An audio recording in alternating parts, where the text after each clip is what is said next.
Every day, every day, every day. Time no day, so every day. If you see what happened today, I come. Hello, everyone, and welcome to another episode of Curatorial-ly Speaking. I am your host, Oluwashayo Oluwake, and today I am joined by an artist that I met earlier this year here in Vancouver. His name is Chukwudubem Ukaigwe. Dubem, how are you doing? I'm doing good, and I'm excited to be here. Thank you so much for inviting me to be Of part of course. this.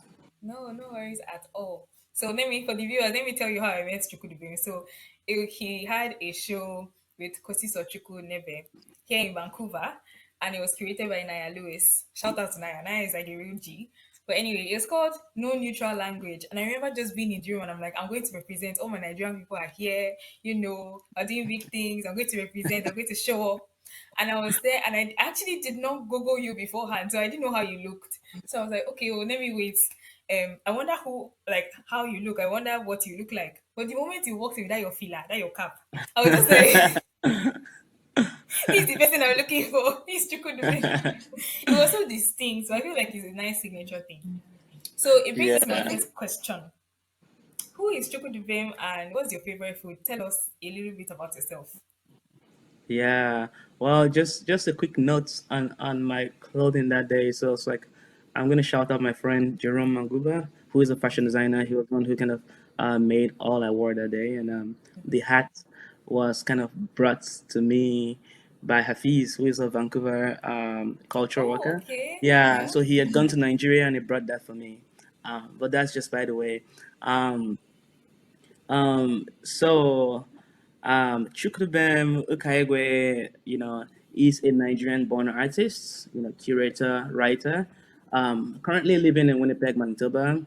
Um, I exercise material as an experimental tool for cross-examining plural themes. My interdisciplinary practice is an inquiry into semiotic dissonance. I participate in the creation of immersive audiovisual scape for like a fecund contemplation, bringing to center facets of everyday life to generate active conceptual transmedia interconnections, pertaining to global aesthetics. Um, my work taps into a diverse spectrum of influences, from jazz music to poetry to African mythology to futurism.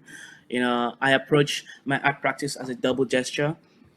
On one hand, my work is a way of annotating or augmenting or defacing, transposing, rewriting, in the margins of a palimpsestic history. On the other hand, my paintings, installations, and video work are an attempt to assemble and compose a speculative sensorium that permits hearing in a different tempo. One that collapses, the subject-object divide and maps out both new and revised sociographies. My practice is a compositional practice that is fabulated out of the choice to meander in extant modes of being, fugitive, improvised, ongoing, and otherwise. My social practice is established on the foundations of splintered or shared authorship, community inputs, fracturing time, relativity. I have I've obtained a bachelor's in fine arts honors from University of Manitoba, and I've presented in exhibitions and effectuated artist residencies, locally and internationally. I'm also a founding member of the Curatorial Force Patterns Collective, which is an amazing team. And I run that with Mahalat Kaf and Shin Labudu, both of who are artists, writers, and curators. Also, amazing ones. Um, Yeah. yeah, Wow. Okay. I was taking notes. I'm like, okay, you said something that interesting that I want to go back and ask you about once I yeah. start talking Okay, about your work. okay. I hope that was not too long though. I'm just like, okay, be telling me so that I will know. It's giving me more Talking about language to kind myself, of describe. no, going on, Nice, going fine. on Yeah, should be are the one that we're interviewing. It's for you. The platform is yours. um, My next question is I because obviously from what you've just said and from what I And he see asked about me your what food, my favorite oh food. yes, Sorry your for favorite cutting it.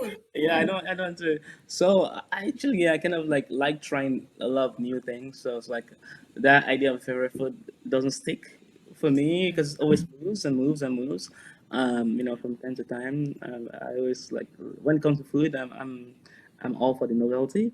But these days, I've been really like um, having a thirst or having really really wanting some some snails, like I'm talking about some Ah, Yoruba snails mm-hmm. with some atta, some pepper, and some Yes. onion. I want some I know roasted what you snails, mean. fried snails. I want that in my life right I know what you mean. I'm like, now you see pepper snails like they're the best.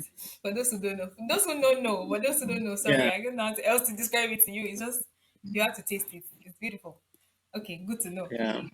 So, like, you've been talking about your practice, and obviously, it's very interdisciplinary. So, would you ever say that as an artist, you've experienced pressure to have or have one medium or work with one medium and one style? Like, how do you navigate that if you've ever felt that? Yeah. I'm not going to dismiss, an overarching pressure within the art scene, for artists to be one thing or whatnot.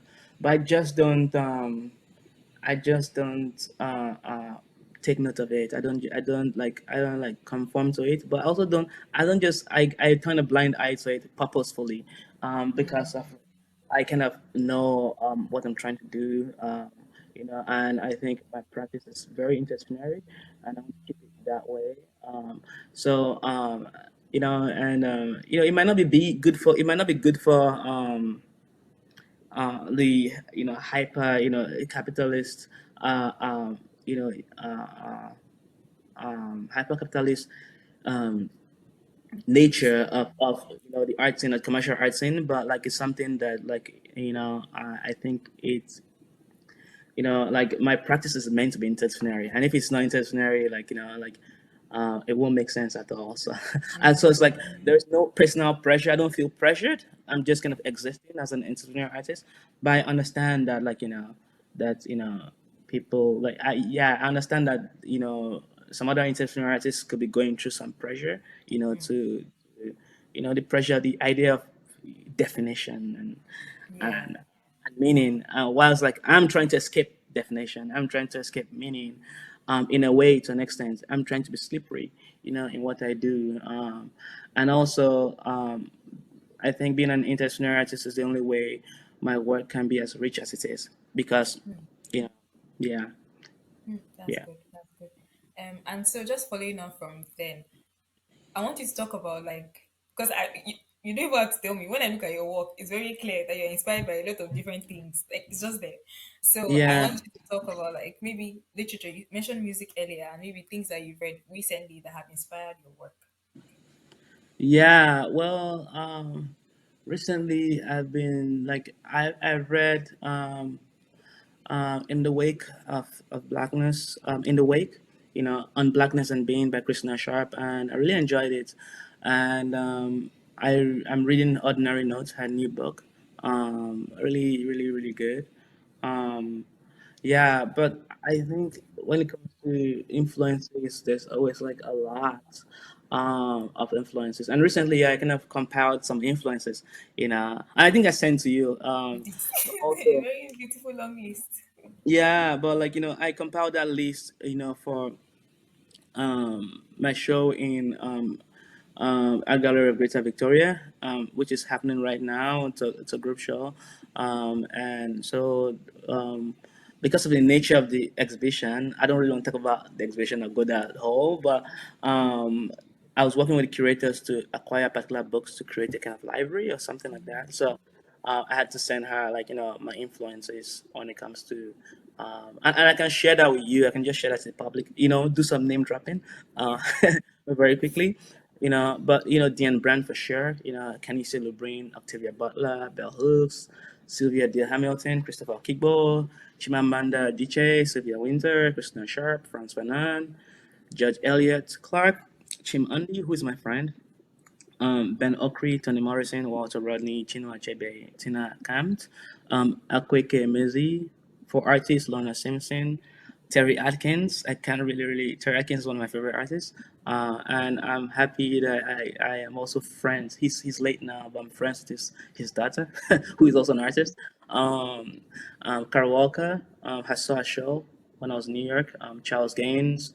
I saw Charles Gaines moving chains in New York also, and the Governor's Island. Very amazing work.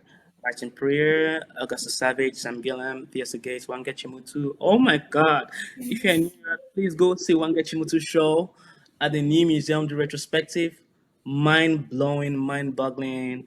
John Wade, who is from Vancouver, Anna Jordan, Carrie Williams, the godmother, Jennifer Packer, Julie Merethu, Turquoise Dyson, Ellen Natsui, Stan Douglas, also who is a cool dude. Hung out with him a couple times. For sound, music, Alice Coltrane, John Coltrane, Monk, Miles, Betty Carter, Esther Phillips, Fitzgerald, Ella Fitzgerald, Aretha Franklin, the Adderley Brothers, Cannonball, Nat, Jimi Hendrix, Shuggy Otis, Nina Simone, Oscar Peterson, Ahmad Jamal, Yusuf Lassif, Kendrick Lamar, Christian Scott, Kamasi Washington, Charles Mingus, Roberta Flack, Abel Lincoln, Cecil Taylor, Ornette Coleman, Son Ra, Marvin Gaye. You could go on and go on and go on and go Yeah. on and go on. Well, But but it's a love. Yeah, it continue, really sorry. it really like shows how much that is translated in your work. Like you can tell that there's so much depth. And so for some it's actually really nice to hear you say all of them are. Yeah. Yeah, it's like artists. We don't exist in a vacuum. We come out of a cosmology of things that have happened, and things that continue to happen. One thing that was interesting is like I had done this performance at the Winnipeg Art Gallery a couple years ago in 2019, and a lot of things has changed in the art scene since then. And just kind of like talking about the absence and presence of you know you know black arts and whatnot, and gallery systems and whatnot. And to me it was like this very I was in school then, doing this project for my performance art class, but it translated to a very mainstream situation. CBC, Canadian Arts, picked it up or whatnot. But I thought it was, there was, or I knew that there have been people talking about this, and I thought it was quite. But I still, but yeah, but what I'm just trying to say is that recently I had read a book by Deanne Brand called "Bread Out of Stone," and it's like her essays on love, sex, and essays on life and on art and whatnot. And like she's been talking about all this from since like there's been people who have written about this in depth, like in the wake. Christina Sharp. They've been talking about this on policing Black lives. Robin Maynard. They've been talking about all this. Goes on and goes on. Sylvia Winter, um, yeah, Sylvia Winter's written a lot of theories on this situation. So it's like this idea or whatnot that I came up with 2019. Had some novelty to it. In the way it was executed, but it didn't just come out of a vacuum. There's been people and people and people who have kind of like um, done a lot of work or spoken to similar um, things. So it's a joy to be part of that conversation. So my work always, um, it's always in conversation in a way to this cosmology that we are gifted. But yeah, Okay, okay, good to know. And it's true, we don't actually create anything in a vacuum. People have been talking about this, and it's just somehow sometimes disheartening to be joining the conversation, but other times to know that you can build on something that someone else has started. And I want to exactly. move like into your work, and I want to move into labyrinths first. I saw that, and I was very intrigued about so many different things. But I guess one of my questions is, um, I heard, I think I was listening to watching a video where you said that you got the materials for that project from construction sites. Mm-hmm. And so if I'm not mistaken, so I wondered, and again you were talking a lot about the Niger Delta situation in Nigeria, so I was wondering, you know, how that comparison came for you and what interests you about city landscapes and construction sites and things like that. So like for me, building and buildings and architecture was a metric of um development or underdevelopment. You know, what I was just trying to do with that work was just saying like um like we said earlier, nothing exists in a vacuum. It's like the development of particular countries as a result of the underdevelopment of other countries, and the underdevelopment of other countries, or states or places, geographies leads to the development of some other places. It's like energy is transferred. Energy cannot be thermodynamics, law of thermodynamics. That's like the engineering part of you coming out, but like so what I'm just trying to say is like the exploitation of the Niger Delta and whatnot, and the degradation of lives, and the putrescence, and the killing of of sea life, and the desecration of land, and just and of the air, and of people's health, and and also the economy of people because of they can fish, farm, get food or whatnot. Uh, has led to the rapid development in other countries, because of like that oil has powered you know uh, you know industrial revolutions in other countries, uh, and a metric or measurement of that is cityscapes and buildings. You get what I mean? So it's like it's just kind of trying to make a connection. The idea of relativity. So it's like you know what does somebody an underage person in China making a bag, how does that translate to what I'm wearing, things about. So the work is kind of like so it's like using architecture, geography as a metric, you know, of like making such comparison. Not really comparison, to be honest. So the work was not comparing.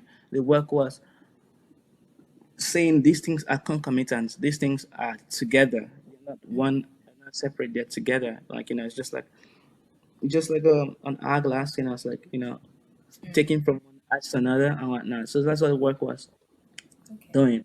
And you said something about my interest in city landscapes and architecture. Well, I think my work recent, in general, like really pulls from architecture. I should also say that like every artist is a wannabe architect, and a wannabe musician, and a wannabe writer, essayist, Yeah. and a wannabe wanna be everything. They wanna be fashion designer. I wanna be. I feel like look at it. Everything we do is like it's just, and I think that's why I want to exist. I want to exist as this wannabe, and architecture is, I think, as a backbone, and even architects, I want to be everything too, and writers, I want to be everything.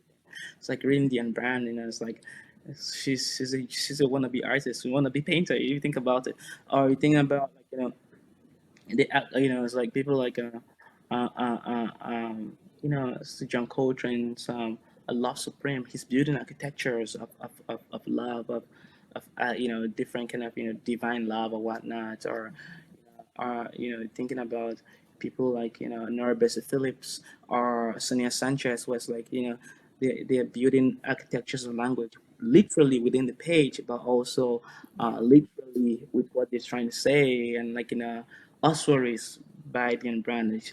Ossuaries literally is like these are places they're taking into places, they're mapping places of language, and painters and musicians, they're all like and writers, they're all like engaged in this architectural rethinking, or remodeling or whatnot, which is quite interesting. Yeah. Definitely. Definitely. When you said that, I was thinking today about Curtis Mayfield's The Makings of You and how that kind of relates to what you're saying, like the way he describes the person he's talking about, singing about. It's kind of like that. It's like building. Obviously, it's literally in the title, The Makings of You, but like it's almost like that too. It's Yeah, kind of building this. It's almost like it's a text and you're reading between the lines of what this book is or what the script is or who this exactly, person is. exactly. That's very interesting. Exactly. Esther Phillips, an amazing, musician. To me, Esther Phillips is a big essayist to me because of the way she uses language is just mind blowing. Even Curtis Mayfield, thinking about Curtis Mayfield's drum patterns, those are those are labyrinths, those are arcs, those are temples of and built pillars of things compiled together. When you think about it architecturally, but also there are also other things. It's just a cosmetic. Yeah. Before whoever artist or Miles Davis or these are architects, but they are essayists. It's like when you think about it, and I think that's why it makes sense to be an interdisciplinary artist because these Yeah. works inform each other. These things inform each other and feed each other. It's like art doesn't just come out from a vacuum. They're informed by daily life, and daily life is and whatnot. So it's like these, my yeah practices inform each other and speak to each other. Um, Yeah. yeah. Okay. And then let me now, the notes I took down when you were reading your bio, I want to go to your paintings now. It makes sense to Okay. me when you describe them as a sort of assemblage or like you are composing something, or you say you collapse objects and subjects. You collapse the divide basically. I want to Hmm. ask you, I want to talk about, I picked out some paintings and like, okay, let me use this as example. We'll do case study, we'll talk about it. But I want to start with waterlogged dreams. The building Hmm. behind your main subject seems to be complete. It seems to be like two different things happening in this Like why? one painting. Yeah, like why is Well, she there? She's not meant to be there. yeah, exactly, right. It's And this that is something is displacement. missing from, and this It's person, it's This is displacement. This is displacement. And so that painting was kind of like, so I do a lot of like, I won't say interesting work. Was like, I work a lot with other, artists, filmmakers, musicians, or whatnot. Where sometimes I make work, where it's like then I give these people the right to use the work, but I still have the painting, but they have the right to use the image. So that work was made. So this Toronto filmmaker, I think her name is Amolola, something like that. Uh, yeah, if I'm not, if I Ajao, her last name is Ajao. She just completed her masters. Um, and so that painting was to be the cover of a film. So and the film was on displacement, and and this young Nigerian lady going to the grocery store and kind of like being confused on what to buy. It's just very, very, very interesting short film, and I wanted to make a painting that kind of bordered on displacement, and so she was kind of like overwhelmed in this, overwhelming water sometimes, So it's yeah, just drowning in this, um, crossing this, flood of overwhelm, carrying her things on her head in in a place that looks, where she's not meant to be, in a very like, European looking place. Parisian place, but she's carrying a heavy load on her head in a very way like African women would do. So it's like but yeah, so like I it's like yeah, yeah, yeah. And honestly, now that you say this, I'm actually getting excited. For the viewers, if you have seen Waterlog Dreams anywhere, if you've seen this painting, you understand why what Duvem is saying actually now is actually very deep. And I saw that, but when you like the metaphor of the flood, but it's like the overwhelm of this new place. It's not actual water, but also what kind of that kind of iconography would mean to me as, let's say, a Nigerian who um understands what that woman like. When I see that, I kind of know where it's coming from, even like the load on the head. Like there's so yeah. many things that are happening here, and I'm just like, this is You're like, great. yeah, you're like, why is this woman here? there's something, there's a rupture happening. But yeah, like everybody who knows that like there's it's very, very absurd, or there's an uncanny nature to the painting. Uh, Okay. Let me go to the second one now. Is alternative inventory, or actually no, there's a lot. Wait, let me pick the one. Let me pick the one. Let's talk about. Hold it, on. Alternative. That's a Okay, new let's talk painting. about. Okay, That's let's a talk new about that one painting. then. Okay. Yeah. So oh yeah, that's a new painting, and it's shown commissioned by ArtSpeak, and now in a private collection. So Oh, look at you. yeah. Yeah, exciting, right? Yes. Excited. So I've shown in Vancouver. Really, really seminal show. And also excited to have shared space with Kosisa Chuku. Um, um, but yeah, so alternative inventory was the first painting I painted. When since I came back from Nigeria, so I hadn't gone back to Nigeria for a long time since, for almost a decade, 7 years, I think, 7 years. And the first time I went to Nigeria after 7 years was, last year at the end. And when I was there, it's like learning a lot and looking at a lot of stuff, looking at a lot of patterns, looking at a lot of behaviors, and looking at a lot of things, and just culture and food and people. But also, I also was accessing and taking a look at my family archives, and I think that painting is the first painting where I kind of pulled from my family archives. So it's like the little corner up there is like a picture of my parents on their wedding day, and it's a very, very interesting picture, uncanny picture when you think about it, because Yeah. you know it's my dad to the door, and it's just a crop right to the top of the painting, right, and yeah, it's flipped upside down. If you know what I'm talking about, so that picture is flipped upside down and it's onto the top to the corner, and it's like my dad to the door, my mom in the middle, another woman to the far end, uh, and it's a picture that a very, very, very weird picture when you think about it. When I was looking at the archives or my family archives, because it was a double marriage. So my dad was getting married to my mom, and my dad's good friend was also getting married to his wife too. Oh wow. So her husband was on the front seat, but for that picture, so the other pictures that gets everybody, but for that picture, it crops away her husband, and it's like it's my dad and two women, so it's like a very, very interesting picture, that kind of like also interesting picture culturally, because of like when they got married, it was just right in this transition of beliefs, or cultural norm of like between polygamy and monogamy and whatnot, so it's just whatnot. So, and I flip the picture on the head, but that's not what the painting about. I'm just talking about that picture, but that's not what the painting about. What the painting about, like the idea of like, that's just one part of the painting, but the whole painting as a whole, it's a lot of things happen in the painting, a lot of things happen, and but the painting just speaks to like the institutionalization of the avant-garde, uh, the cyclic institutionalization of the avant-garde, which means like everything that is kind of quite new, you know, gets sucked in by the institutions, and everything that we look now as the teaching institutions. Like, let's look at the arts, cubism or whatnot, you know, text art, every performance, all these things that are now like cutting edge. Well, once avant-garde and outside the institutions, they're done outside the institutions, and once they become known or whatnot, it's like it gets put into institutions. But that is just in the arts, but also culturally too.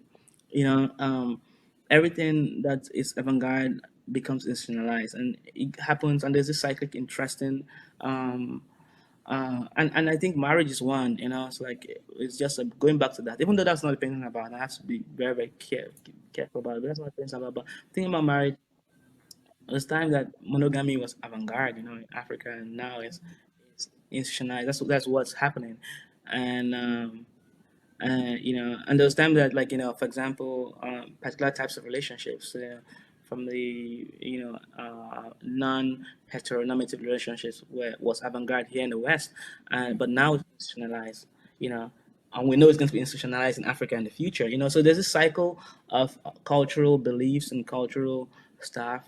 Think about the idea of, like, equality, you know, in the West. That was avant-garde back in the day, because what was institutionalized was, like, straight up, like, prejudice and racism and what, right? So it's like, and that's now, like, institutionalized, whatnot. So it's like this interesting essay, I should say, which is kind of like, it goes to different places visually. And I'm careful so I don't try to describe the painting. I'm just trying to talk about what I was thinking about while painting it, Yeah. because of, I don't want to lock the painting into particular things. The painting is Yeah. like a leaf on its own. Yeah. Definitely. It's interesting to hear though, because when I saw that day, I was like, this feels like all of your thoughts exploded on canvas. It feels like so many dialogues are happening and there's no conclusion. That's not a bad thing. I feel like most of your work is all your paintings, from what I've seen, are kind of like that. They're just many different dialogues existing in one particular frame, one particular painting, um, with no resolve. There's no desire for resolve. And I find that very interesting. And you do it very successfully because all of those things exist, and every time you look at this painting, you will see something different. You find something different. And there will always be like a million and one possibilities to what things are talking within the painting, what things are talking to each other. So Mm-hmm. I just thinking about it. And now that you mentioned, like, see, when you talk about it, now you talk about different aspects of it because sometimes that's what talking about this painting will do. Um, yeah, so I find that very interesting, and I'm glad to hear your thoughts on it. Really glad. And I also wanted to ask one more thing about sometimes your paintings feel autobiographical, and some other times it's like you are the model, but it's not about you. You're not trying to tell us about yourself. Like in Coffee Bean and I Don't Want to Be Kissed. Like, what is there? Did you Mm-hmm. ever intend for those two things to have some kind of dialogue? Because they're two separate paintings, or are you? Is it autobiographical? Is it self portrait? Is it not? Like, Well, like then when I made those works are not new. The I made them I think 2018. I was really, really, really invested in jazz music. It's not as if I'm any less invested right now, but I was kind of fascinated by the idea of multiple takes. The idea more things could happen. Especially experimental music was like because of uh, uh, um, so when things are recorded, they can be recorded the same way twice because of well the melody is written or whatnot. But like there's this interesting uh, thing. So jazz music has that thing that separates poetry from from from essays, separates poetry from uh, fiction and nonfiction. You know what I mean? It's just like that. There's that interesting thing it has. I don't want to go down that rabbit hole right now, but yeah, I was making a case or trying to explore this idea of alternate takes or multiple takes of one subject, and flipping it, and so there are particular things I was doing there with my gaze and and particular positioning and whatnot. So it was really, really, really founded on jazz music and multiple takes of the same reassessing, coming back to something else and expanding it. It's like I think that's yeah. yeah, That's how the two words came up about. that's very interesting. I would never ever have thought that for some reason, and it makes sense when you mention jazz music and I think improvisation. And you're right, you can't perform it the same way twice. It's just Yeah. because of the way the genre Well, they're is. not even trying to perform it the same way. Yeah, That's why they're always trying to re-examine and take it. It's like So well, that's the beauty of the music. Wow. yeah, Yeah. genuinely built on all of that. So, I yeah, it's a very interesting genre that I wish more. I want to see more work on that. Me, just my own mind going off. I did a little bit of I did interior architecture in my undergrad, and Okay. we Nice. had this. I know, right? So you're like architectures. I want to be artists like that's me. I'm in that category. But it was. I started looking at jazz music and like the origins and the idea of it being underground, but also improvisational, also like all of these things happening. It was very interesting. Anyway, to cut a long story short, so I kind of Yeah. understand where you are talking Yeah, about. well, that's interesting. My friend, I have a lot of architect friends, so you kind of like one of them now. uh, but it's interesting what architects think. We think about our artists or musicians think like architect, but architects they are something else. It's like they think about like um, anatomy and like my friend is making something and it's like a building and it's like it's thinking about wings. So it's interesting which is quite interesting because of the poet becomes a politician and a biologist and a doctor Yeah. within the work. It's quite interesting how, well, yeah, I don't want to go back to that, but it's a fascinating idea of whatever form of art. uh, an artist is always they want to be. It doesn't depend. Yeah. Yeah. Yeah. And all these different sectors and mediums become like the tools, or no, the vessel, the channel to like convey the Yeah, message. Like I see architecture like that. Like I'm building things, but I'm not. It won't be a physical building. It's be something else. Now that I've shifted to the curatorial side, like building spaces, but they are tangible and intangible at the same time, and all exactly. these Oh my different God, modalities. you are an ultimate architect as a curator. You are an architect, man. You're thinking about spaces, Yeah. and reactive space, Hmm. and you're even doing more architecture than architect because you're thinking about spaces, in a conceptual way, in a theoretical way, and also in a physical way too, just All like an those things at architect the same too. time. Hmm. So at the same time, so it's like quite interesting. You also think about people. You also think about how people move through space, and whatnot, and how people navigate spaces, Yeah. yeah, Hmm. both physically and also both like conceptually. But yeah, um, Also, I want to move on to like your performance work. And I saw like different performance work that you've done. Well, I think my first question was kind of my only question that I hope that this question expands, that there are more things to talk about. But I wanted you to talk to me about the best, like how do you know when, like the best way to push an idea forward is through performance rather than painting, rather than something else. Like when does performance become like, oh, I want to talk about this. It's definitely going to be a performance, not a painting, not anything else. Does it ever happen for you like that, or what's your process like? well, I feel before we kind of go that before I answer that, I just wanted to make one statement for people to kind of for whoever's listening to be able to understand what my paintings are.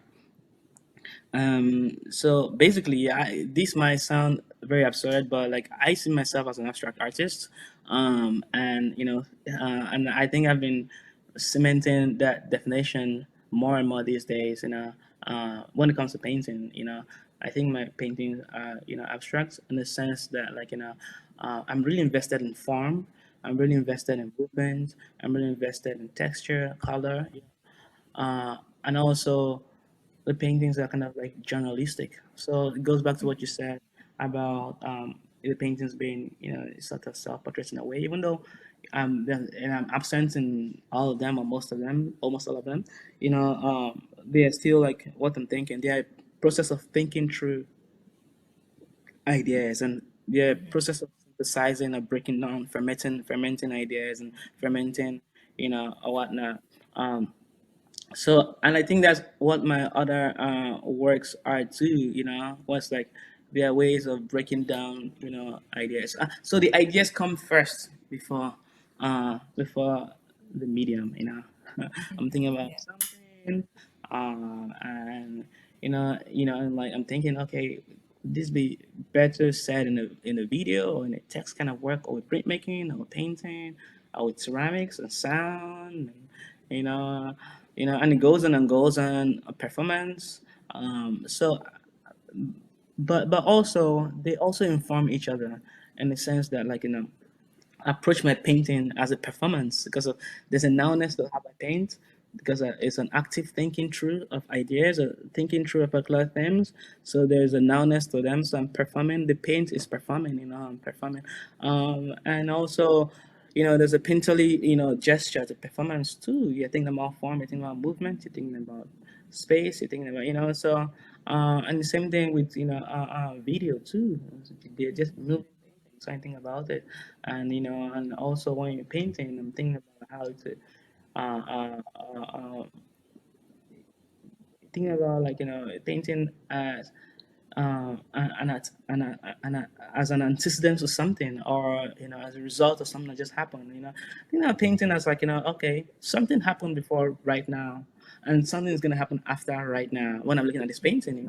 Even though and whatnot. How would if so. thinking about things like that, and that's why with paintings, I'm always leaving particular things coming into the frame, like somebody walking down the stairs and you can only see their legs. It's like gives an idea of the continuity. That's like the continuity that film gives you. And I think sometimes material is a way of pushing particular conversation. So, for example, um, it's like I'm making a printmaking work, and I'm talking about particular something very specific, and something very specific to maybe a geography, and maybe a geography in the Caribbean, and in that place, they have there's a lot of bananas there. Also, there's a banana plantation. Or there's like there's a tie to historical about banana, and then I decide to make some prints using banana pulp, handmade paper. So it's like there's this idea of materiality and specific materiality that goes into the work. Where it's like this is not going to work in a painting. This is going to work, as a sound installation, as a ceramic work. Where it's like, my choice of the idea of vessels of ceramics, kind of, or the idea of sound. You get what I mean? Or the particular, there's a work I was working on recently, which is called Afronumerics, which is like I was kind of recording, taking videos of people. Well, this is when I was in Africa, in Nigeria, Ghana, and also when I came here, people counting 1 to 20 in their languages and whatnot. And just a very, very loose idea, and somehow just taking videos of people. And I was like, okay, this is not going to end up as a video work. It's going to end up as a sound work. After some time, because then you think about there are different things, also different things here, also recalibrating, and that are also guiding your choice. Um, yeah, after yeah, That's honestly that's very interesting, and it's almost like your paintings push the boundary, but not just your painting, everything, whatever medium yeah, this will end up being, will push the boundary in a sense. And exactly. I like the way that you bring in the. I didn't know the thing about the banana pop and like using all those because I saw that painting as well in the exhibition, right? Which one? The one of you were talking was it was an island on the Oh, somebody Caribbean. coming down the stairs. Oh no. Oh, okay, okay, okay. So I have a painting gesturing to the Caribbean also on Dan That Dream, like kind of like a treatise on the ideas of revolution, which is transnational or whatnot. Very, very interesting painting. But I was thinking about something different. But yeah, I also gestured to the Caribbean, within that exhibition too. Um, but yeah, but thinking about it, it's like, we talked about alternating inventory, and we think that text over there was over there within the work, to undo is doing, or like there's always text in my work, and that is kind of like happened over time naturally because of like I'm also a writer, and it's kind of like important to me for me to pull that the world of text into my painting practice, or my printmaking practice, or my video practice. And it's also important I pull, very, very painterly movement within my writings too, it's like, within the writings, so it's like the movements I'm making within the writing that are very interestingly painterly. I don't know how to explain it, but they're absolutely descriptive in a way, and Yeah. it's like they're emotionally, they're pulling you in particular ways that So I'm thinking about I'm approaching whatever medium I'm approaching, with the lens of other mediums, So I'm approaching, performance, with a chorus of lenses, from as a writer, as a video filmmaker, as a printmaker, the idea of like cloaking a color field over image figurative videos or whatnot, as that like putting that color field, it's kind of very, very printmaker esque, it's like the idea of it's just this weird things that happen I'm thinking about, and I think it just makes it work richer, better, but yeah, I could go on and go on and go on about that. No, honestly, like that's really good to hear because I know there are other creatives that I've met or artists that are they have a multidisciplinary practice. I know Naya is one, like different people. I am one, and so like constantly having to make work, but find that all of those things that you find yourself, your creative expressions are coming into that work all the time, and trying not to negotiate which one should, like all of them can exist at the same time in this work, Exactly. So I think that that's very important, and I don't find a lot of people that are like that. So it's good to know. Like that when you meet, Yeah. like for example, you now, like you have all of say, oh yes, that's interesting. I didn't know all of that. But that's very great. And unfortunately, I have to. That's like the last question, and I have to end this lovely chat. But Yeah, anyway, it's been lovely. it's been Thank so you so great, much. honestly. And for the viewers, please go and check out Chukwudubem online on Instagram. Follow him, Chukwudubem.Ukaigwe. And you would see a link to his bio in the description, and you can see his work. Go and look at different no neutral language at Art Speak if you just want to know more. Bye.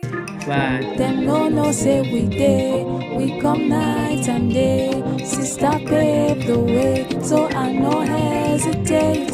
Brother tell me say, make I no come exclaim. Cause this gist today, yes this gist today.